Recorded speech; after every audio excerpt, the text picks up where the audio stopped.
Hai, Assalamualaikum warahmatullahi wabarakatuh dan selamat sejahtera. Hari ini kita jumpa lagi untuk kita sambung membincangkan buku teks tahun 6 KSSR. Okey. Sebelum ni kita dah sampai muka surat 124 dan kita dah bincangkan berkenaan dengan kuis. Jadi hari ini kita akan pergi kepada kita baca sikitlah sebelum ni info klik tu sebelum kita masuk kepada muka surat 125. Okey.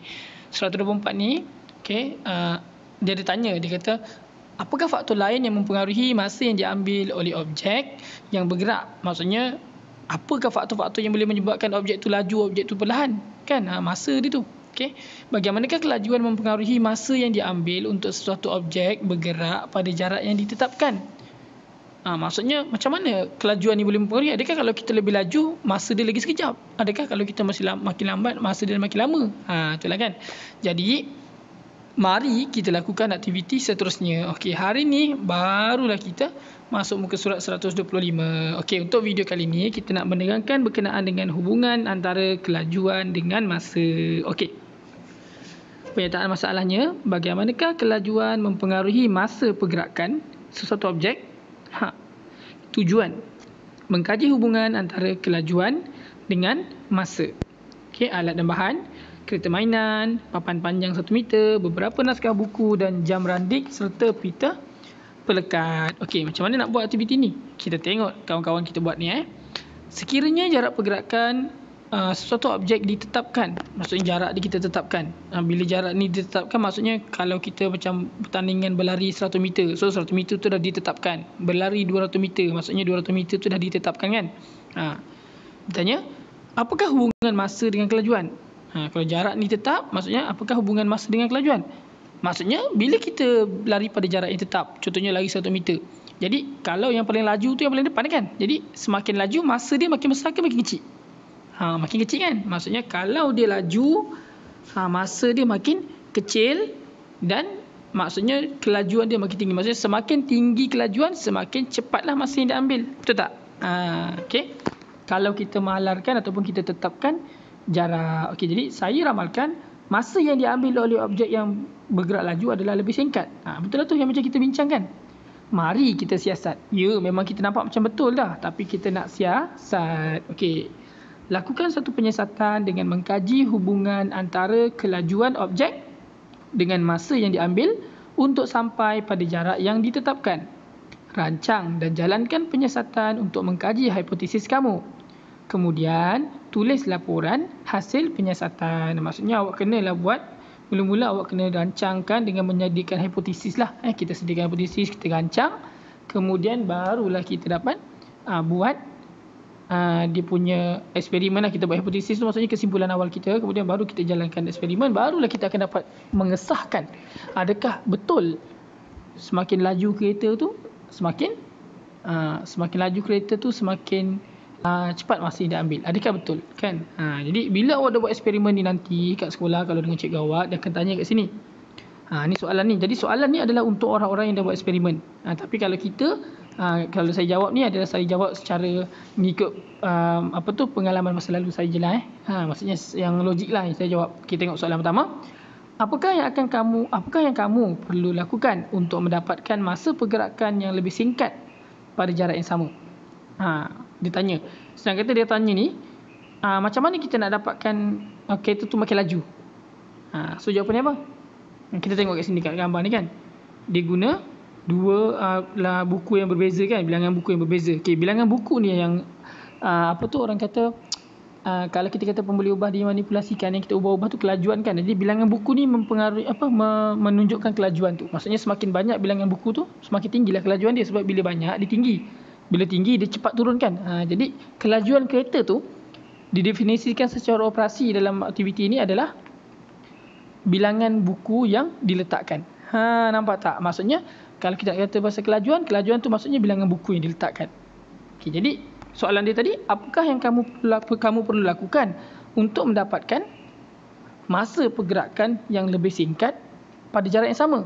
Jadi cara dia adalah meletakkan lebih banyak buku. Meletakkan lebih banyak buku. Okey. Ataupun awak boleh jawab menambah ketinggian landasan. Boleh juga. Okey. Ataupun menambah sudut landasan pun boleh juga. Okey, tapi kalau untuk yang nampak dekat sini adalah menambah bilangan buku lah. Maksudnya bila awak tambah je bilangan buku, itu bermakna awak menambah ketinggian landasan dan landasan tu akan jadi semakin curam. Jangan salah curam bukan condong. Kalau condong, kalau lagi rendah tu lagi condong. Tapi kalau curam dia lagi tajam, dia punya bengkok dia tu, maksudnya lagi laju kereta tu lagi curam. Jangan salah antara curam dengan condong. Okey. Alright, nyatakan kesimpulan eksperimen. Okey, kesimpulan eksperimen pula adalah semakin bertambah kelajuan, semakin cepat masa yang diambil. Kan? Nak macam tu juga. Okey, macam tu. Semakin sama dengan hipotesis dia lah. Okey, jadi kita ulang balik je ayat yang free hair yang pakai ikat rambut ni cakap. Semakin bertambah kelajuan, semakin cepat ataupun semakin singkat masa yang diambil. Itu bolehlah jawapan dia. Okey. Okay, saya ubah suai daripada ayat yang free hair itulah. Nyatakan kesimpulan dah tadi. Apakah hubungan antara kelajuan dengan masa pergerakan suatu objek? Ayat dia pun sama juga tu. Hubungan maksudnya semakin-semakin lah kan. Jadi sama. Sebenarnya kesimpulan, hubungan, hipotesis tu semua sama. Okay, jadi jawapan dia salin je balik nombor 2 tu. Semakin bertambah kelajuan, semakin cepat ataupun semakin singkat masa pergerakan sesuatu objek. Okay, saya ulang. Jawapan nombor 2 dan nombor 3 sama. Semakin bertambah kelajuan, semakin singkat masa pergerakan sesuatu objek. Okey, mudah kan? Jadi fikir sejenak. Perhatikan jarum pada meter kelajuan kereta ayah kamu semasa memandu. Adakah jarum pada meter kelajuan itu sentiasa menunjukkan bacaan yang sama? Kenapa? Maksudnya dia tanya kat sini. Kalau dekat meter kereta bapak kita kan, kita bawa kereta, kadang bapak kita bawa 100, kadang turun 90, kadang bawa 150, dia akan berubah-ubah. Kenapa dia berubah-ubah? Kenapa meter kelajuan tu berubah-ubah?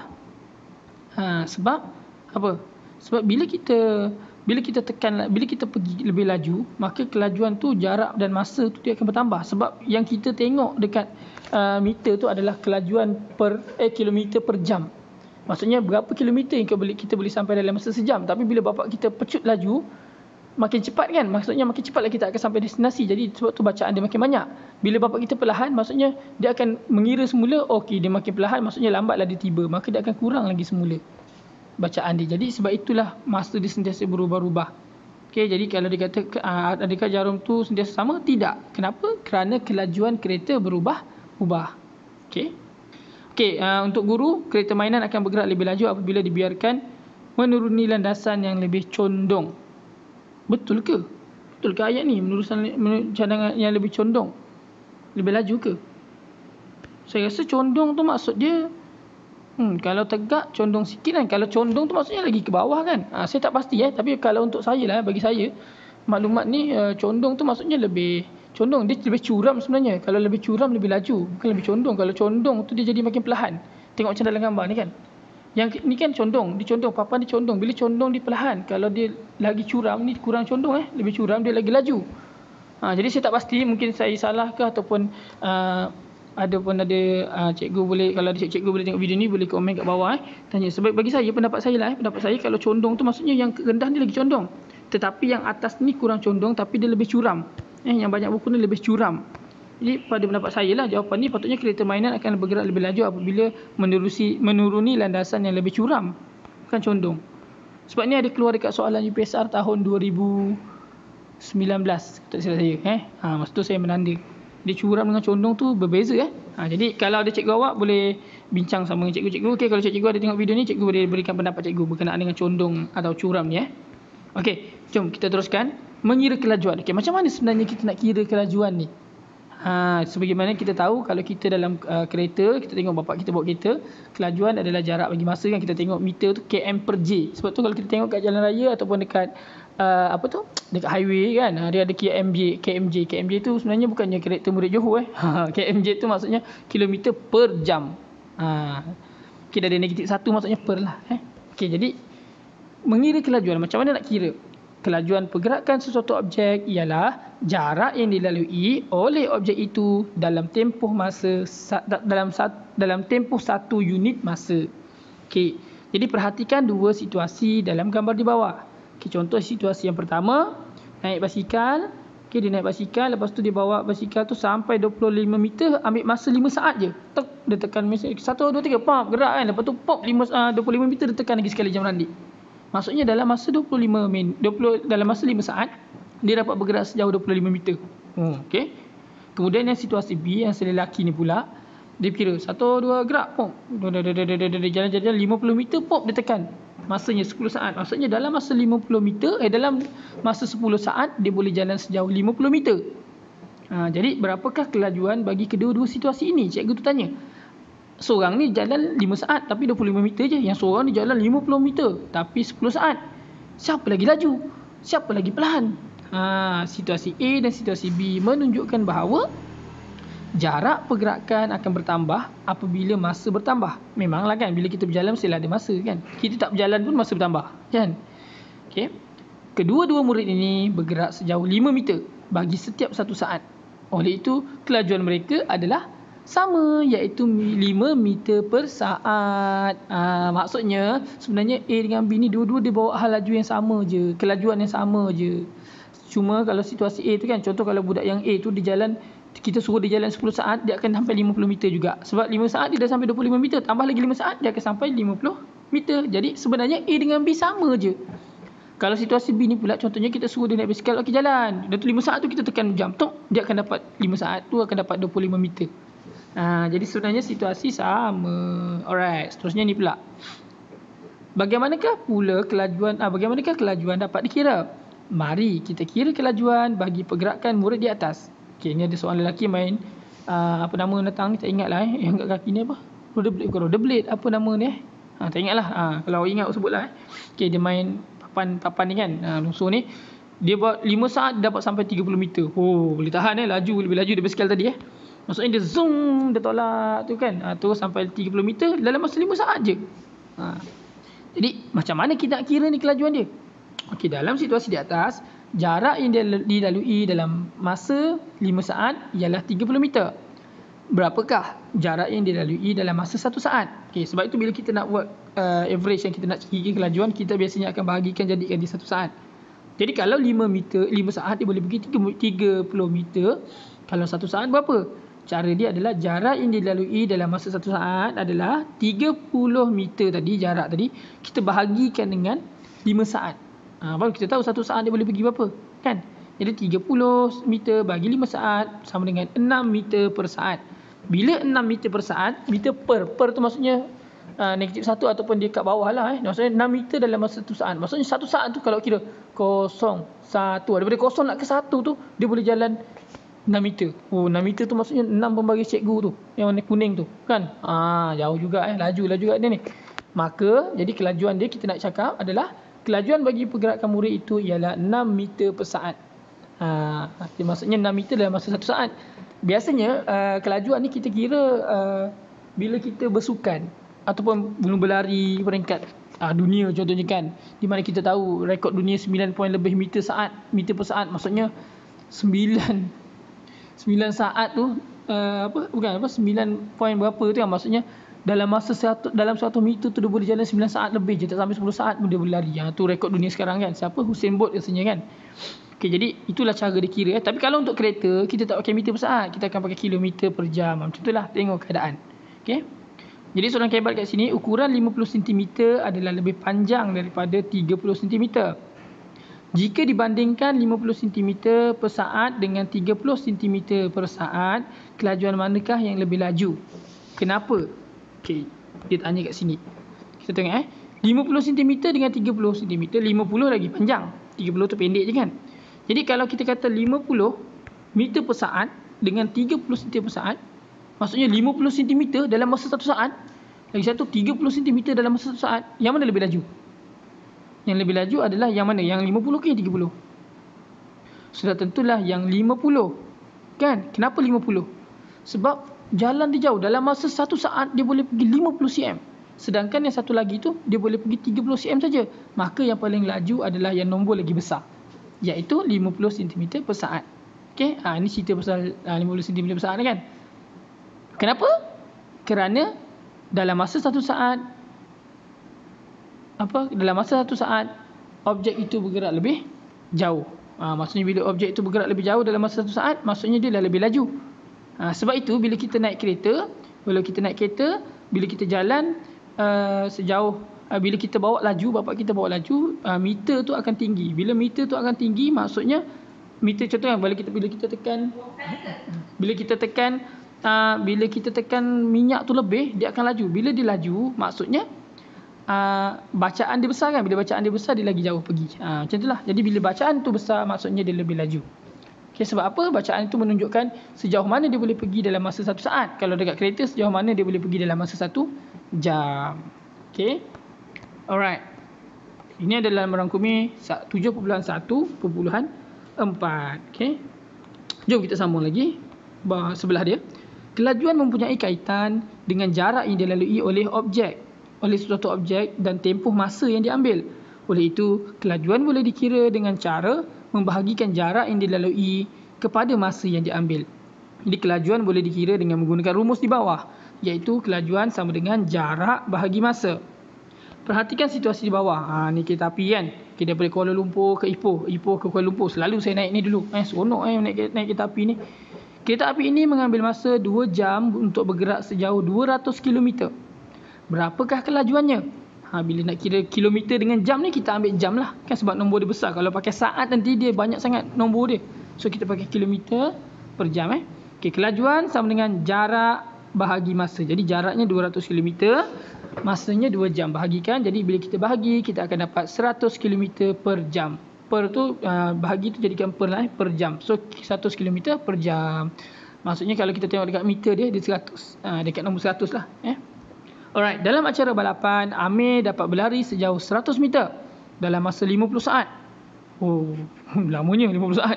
Berapakah kelajuan larian Amir? Maksudnya macam mana nak kira? 100 kita bahagikan dengan 50. Jadi 100 bagi 50 dapat berapa?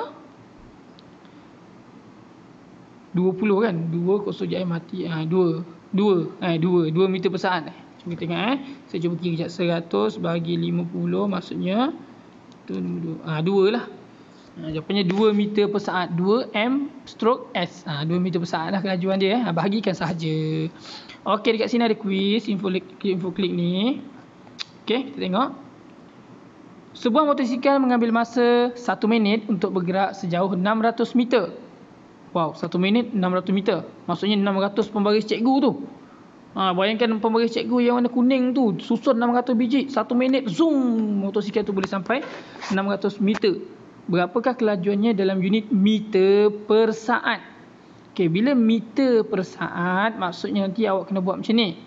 600 meter, kan 600 meter, bahagi bukan 1 minit sebab dia nak saat kan. Ni unit dia minit kan. Kita nak jadikan unit saat kan. Jadi kita buat sini.